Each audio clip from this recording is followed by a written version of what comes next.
हवाई जहाज जब जाता है तो पीछे ये व्हाइट व्हाइट कलर का ये जो पट्टी छोड़ देता है, ये क्या होता है? देखिए हवाई जहाज का जो ये होता है इंजन स्टेटस, इसमें दिखाता है इंजन कितने पावर पे चल रहा है। जैसे ये इंजन नंबर जो लेफ्ट साइड का इंजन है वो 21% पर और इधर वाला भी 21% पर, लेकिन इंजन का टेम्परेचर कितना एग्जॉस्ट छोड़ रहा है? तो 463 डिग्री सेल्सियस, 463 डिग्री इतना गर्म टेम्परेचर छोड़ रहा है। और जबकि हवा में जो स्ट्रेटोस्फीयर होता है, जब विमान 35,000 से 36,000 फीट की ऊंचाई पर जाती है तो उस समय बाहर का टेम्परेचर यानी हवाई जहाज के बाहर का टेम्परेचर -40 से -60 डिग्री सेल्सियस रहता है। यानी बाहर इतनी ठंड रहती है कि आदमी मर जाएगा, कश्मीर फेल है उतना ठंडा रहता है। और उस बाहर के वातावरण और उससे हवाई जहाज गुजरता है तो इंजन जब धुआं निकलता है तो उसमें वाटर ड्रॉपलेट्स भी बहुत ज्यादा रहते हैं। जैसे हम लोग अपना एग्जॉस्ट यानी जो सांस छोड़ते हैं तो उसे भी तो एग्जॉस्ट कहते हैं। तो हमारा शरीर है 37 डिग्री सेल्सियस पे, लेकिन ठंड के दिन में हमारा वातावरण हो जाता है 0 डिग्री सेल्सियस। कई बार हम लोग क्या ठंड के समय में मौसम चला जाता है 0 डिग्री, जबकि शरीर के अंदर है 37 डिग्री। तो हम लोग जब अपना एग्जॉस्ट यानी जब हम अपने से एयर एग्जॉस्ट करते हैं तो इसमें वाटर ड्रॉपलेट बाहर निकल के जम जाते हैं। तो ठंड के दिन में आप भी फील किए होंगे ऐसे जम जाता है। तो जैसे हमारा भाप जम जाता है ठंड के दिन में,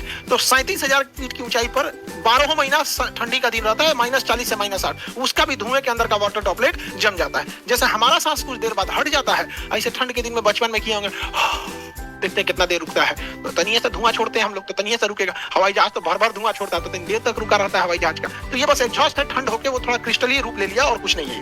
हवाई जहाज में जो फ्यूल भरा जाता है उसे जेट फ्यूल कहते हैं। जेट फ्यूल जो एविएशन जेट फ्यूल जो होता है, एविएशन गैसोलीन, छोटे जहाजों में एविएशन गैसोलीन जैसे सेस्ना जहाजों में भरा जाता है। इसमें फ्यूल जो भरा जाता है विंग्स के ऊपर से भरा जाता है और इंजन तक ये जो फ्यूल आते हैं पहुंचते हैं, ये ग्रेविटी फीडिंग द्वारा पहुंचते हैं। इसमें फ्यूल पहुंचाने के लिए पंप नहीं लगा होता, ये बहुत छोटे जहाज होते हैं। जबकि बड़े जहाजों में जो फ्यूल भरा जाता है उसको जहाज के नीचे से प्रेशर के द्वारा भरा जाता है। तो जो जहाज में फ्यूल भरा जाता है उसे हम लोग कहते हैं aviation turbine fuel, ATF, aviation turbine fuel. तो ये ATF फ्यूल इस कलर का होता है, देखिए हल्का गोल्डन कलर का होता है, इस टाइप का होता है। इस फ्यूल में क्या मिलाया जाता है? मेनली ये फ्यूल होता है केरोसिन तेल का, मिट्टी तेल होता है केरोसिन। लेकिन इसमें ना दो अलग अलग कुछ चीजें मिलाते हैं। केरोसिन तेल में हम लोग लुब्रिकेंट मिला देते हैं। इसमें हम जानबूझ के ऐसे लुब्रिकेंट मिलाते हैं जो फ्यूल टैंक और इंजन को आराम से लुब्रिकेट करे और दोनों में घर्षण कम हो, तो वो फ्यूल के माध्यम से भेज देते हैं। दूसरा, हवाई जहाज इतनी हाइट पे जाता है, दूसरा अलग अलग शहरों से होकर जाता है। दिल्ली से कश्मीर, साइबेरिया जैसा ठंडा, थार मरुस्थल जैसा गर्मी देखता है, मेघालय जैसा बरसात देखता है। तो उसमें बड़ा दिक्कत होता है कहीं फ्यूल जम मच जाए। द्वितीय विश्व युद्ध में हिटलर की सेना का पूरा फ्यूल जम गया था,